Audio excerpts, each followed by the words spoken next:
नमस्कार साथियों।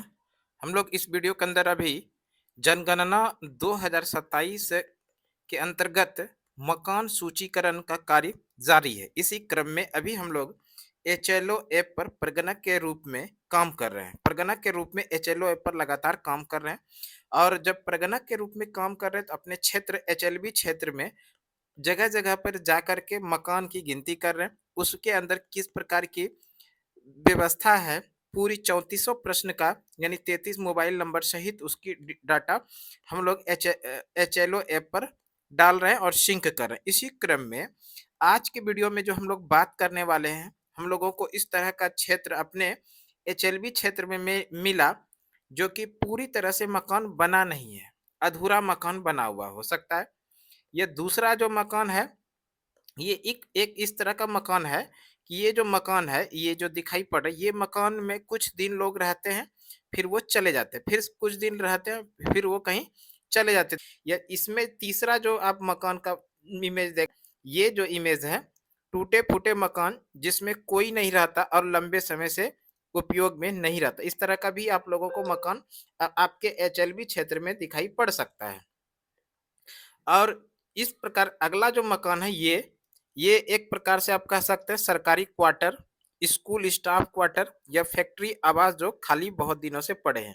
तो इस तरह का भी आप लोगों को मकान देखने के लिए आपको आपके एचएलबी के क्षेत्र में दिखाई पड़ सकता है। तो इसको जो है आप लोग किस मकान के अंदर रखकर इसका एंट्री करेंगे? क्या इसका एंट्री करना है? ये भी जानना ज़रूरी। हाँ, इसका भी एंट्री करना है, इसको भी भवन नंबर देना है, पूरा सारा चीज़ करना है। लेकिन इसको जो एंट्री करना है, इसको करना है हम लोग खाली मकान के रूप में। इस तरह का मकान आप लोगों को आपके एचएलबी के क्षेत्र में भी दिखाई पड़ सकता है। तो इसको भी बेहद ही आसानी के साथ हम लोग यहाँ पर एचएलओ ऐप में एंट्री करेंगे। पूरे स्टेप बाय स्टेप इसका इस तरह के मकान का हम लोग एंट्री करते हैं। इसमें भी हम लोग भवन नंबर देंगे, जनगणना मकान संख्या देंगे, वो सारा चीज़ करेंगे। तो स्टेप बाय स्टेप समझते हैं। सबसे पहले इसी क्रम में हम लोग क्या करेंगे, ये जो एचएलओ ऐप है, जिसमें कि आप जनगणना भवन का मकान की गणना की एंट्री करते हैं, इसको ओपन करेंगे। इसको ओपन करने के बाद आपको इस तरह का इंटरफेस दिखाई पड़ेगा।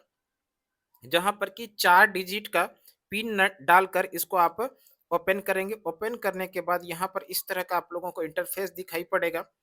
इस तरह के इंटरफ़ेस में सबसे पहला जो हम लोगों को काम करना है, यहाँ पर रिफ्रेश बटन है। ये रिफ्रेश बटन को निश्चित रूप से आप लोग क्लिक कर लीजिएगा और रिफ्रेश बटन को क्लिक करने के बाद ये ऐप जो है पूरी तरह से रिफ्रेश हो जाएगा और अब ये ऐप काम करने के लिए तैयार है। जो भी आप इसमें एंट्री करेंगे वो बेहद ही आसानी से ये एंट्री ले लेगा। तो इन इसको रिफ्रेश करने के बाद जो है अगला काम इस तरह का इंटरफेस दिखाई पड़ेगा। नीचे आप लोगों को दिखाई पड़ेगा मकान सूचीकरण कार्य।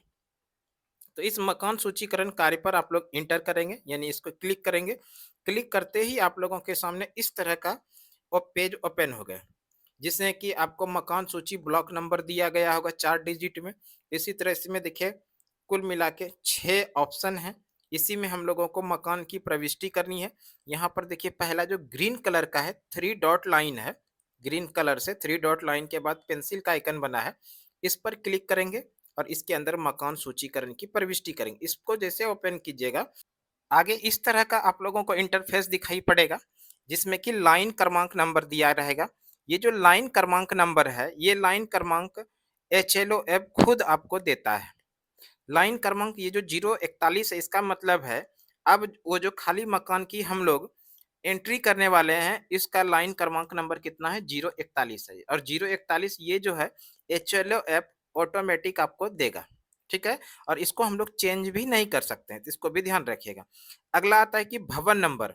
ये जो भवन नंबर है, ये भवन नंबर हम लोगों को यहाँ पर मैनुअली टाइप करना होता है। जैसे यहाँ पर आइएगा, क्लिक करेगा इस तरह से, उसके बाद कीवर्ड खुल के आएगा, तो आप यहाँ पर 34 जो है, इसके पहले 33 भवन की एंट्री हम लोग कर चुके हैं, 34वें भवन की एंट्री करनी है, इसलिए यहाँ पर हम लोग 34 क्लिक कर दिए। 34 क्लिक करने के बाद अब आ जाइए, इसका मतलब ये जो 34वाँ ये भवन नंबर 34वाँ वो जो खाली भवन का हम लोग एंट्री करने वाले हैं, इसका खाली भवन का नंबर जनगणना भवन जो हो गया वो 34 हो गया।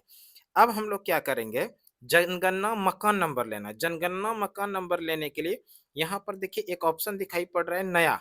ये जनगणना भवन जनगणना मकान नंबर होगा, तो इसको नया पर क्लिक करेंगे। जैसे आप नया पर क्लिक कीजिएगा तो ऑटोमेटिक जो है ये 0041 यहाँ पर आ गया। इसका मतलब ये हुआ, ये जो खाली वाला भवन है, इस खाली भवन का जनगणना मकान संख्या जो हुआ वो 0041 है। और ये जो जनगणना मकान नंबर ये एचएलओ ऐप खुद ऑटो जनरेट करके देता है। और इसके पहले 0040 मकानों की हम लोग एंट्री इस जन एचएलओ ऐप पर कर चुके हैं, इसलिए यहाँ पर 0041 ये जनगणना मकान का नंबर हुआ, जो हम लोग खाली जनगणना मकान है खाली वाला, उसका एंट्री करने वाले हैं। यहाँ से नया करने के बाद यहाँ पर आ गया ऑटोमेटिक। उसके बाद हम लोग क्या करेंगे, यहाँ पर अगला पर क्लिक करेंगे। जैसे अगला पर क्लिक कीजिएगा तो एक अगले नए पेज पर आप लोग आ जाइएगा। और इस पेज पर यहाँ पर देखिए आपसे पूछा जा रहा है जनगणना मकान के फर्श में प्रयुक्त सामग्री क्या है। वो जो खाली वाला मकान था, वो खाली मकान बाहर से भी हम देख के इतना सा बता सकते हैं ये जनगणना मकान का जो फर्श है वो क्या चीज का बना है। आप वहां से देख के खुद से यहाँ पर टिक कर लीजिएगा, जो भी हो आप अपने अकॉर्डिंग यहाँ पर करके उसके बाद अगले पर क्लिक कीजिएगा। जैसे अगले पर क्लिक कीजिएगा तो फिर से आपको आपके सामने एक नया पेज ओपन होकर आएगा इस तरह का, जिसमें कि आपसे पूछा जाएगा यहाँ पर कि जनगणना मकान मकान में दीवार में प्रयुक्त प्रमुख सामग्री क्या है। जनगणना मकान की दीवार में प्रयुक्त सामग्री जो भी होगा आप अपने अकॉर्डिंग देख लीजिएगा। उसके बाद यहाँ पर क्लिक करके फिर अगले पर आगे बढ़ जाइएगा। यहाँ पर अगले पर क्लिक कर लीजिएगा तो फिर एक नए पेज में आप लोग आ जाइएगा। यहाँ पर पूछा जा रहा है जनगणना मकान की छत में प्रयुक्त सामग्री, छत में प्रयुक्त सामग्री। उसी तरह से इसको भी आप लोग देखकर एंटर करके यहाँ पर अगला पर क्लिक कर लीजिएगा। जैसे अगला पर क्लिक कीजिएगा तो अब जो है एक नया पेज आएगा और यही है मेन इम्पोर्टेंट। यहाँ पर इस पर ध्यान रखना पड़ेगा। ये जो है क्या है, जनगणना मकान के उपयोग का पता लगाएं। ये जो जनगणना मकान है किस प्रकार का है, आवास है, आवास अन्य उपयोग है, दुकान कार्यालय है, स्कूल कॉलेज आदि है, होटल लॉज गेस्ट हाउस है, अस्पताल डिस्पेंसरी है, फैक्ट्री वर्कशॉप क्या है, पूजा स्थल है, अन्य आवासीय उपयोग है, या इसके अलावा इसमें और भी ऑप्शन है। क्या है ऑप्शन, देखिए यहाँ पर दिया गया है अन्य गैर आवासीय उपयोग है या खाली है। और ये जो मकान है ये मकान क्या है, खाली है। तो यहाँ पर हम लोग क्या करेंगे, खाली पर टिक करेंगे। अभी हुआ नहीं है, यहाँ पर खाली पर टिक करने के बाद इसमें हम लोग दर्ज करेंगे ये जो जनगणना मकान है जो कि खाली वाला मकान है ये किसके लिए है। यानी कि ये जो जनगणना मकान निर्माणाधीन मकान है या जिस प्रकार का मकान है वह यहाँ पर लिखेंगे। मान लीजिए ये जो मकान है ये निर्माणाधीन मकान है, तो इसके अंदर में ये जो यहाँ पर वास्तविक उपयोग दर्ज करें इसके अंदर आपको लिखना पड़ेगा। यहाँ पर क्या लिखेंगे, निर्माणाधीन मकान, निर्माणाधीन मकान है, निर्माणाधीन मकान है। इस तरह से लिखकर लिखने के बाद जो है यहाँ पर आप अगले पर क्लिक कर लीजिएगा। जैसे अगले पर क्लिक कीजिएगा तो आगे जो भी 8वें प्रश्न से लेकर के 34वें प्रश्न तक पूछा जाता था वो नहीं पूछा जाएगा और ये फाइनली सबमिट हो जाएगा। और सबमिट होने के बाद आप क्या कीजिएगा, इस जनगणना मकान को एंट्री करने के बाद उसको आप आसानी से सिंक भी कर सकते हैं। जैसे सिंक हो जाएगा तो इस तरह से ये खाली मकान की एंट्री हो गई है। और आप उसको वहाँ पर समरी वाला एक जो ऑप्शन है वहाँ पर जाके इसको देख भी सकते हैं, खाली मकानों की गणना हो चुकी है। तो इस तरह से हम लोग बेहद ही आसानी के साथ खाली मकानों की एंट्री एचएलओ ऐप पर आसानी से कर सकते हैं।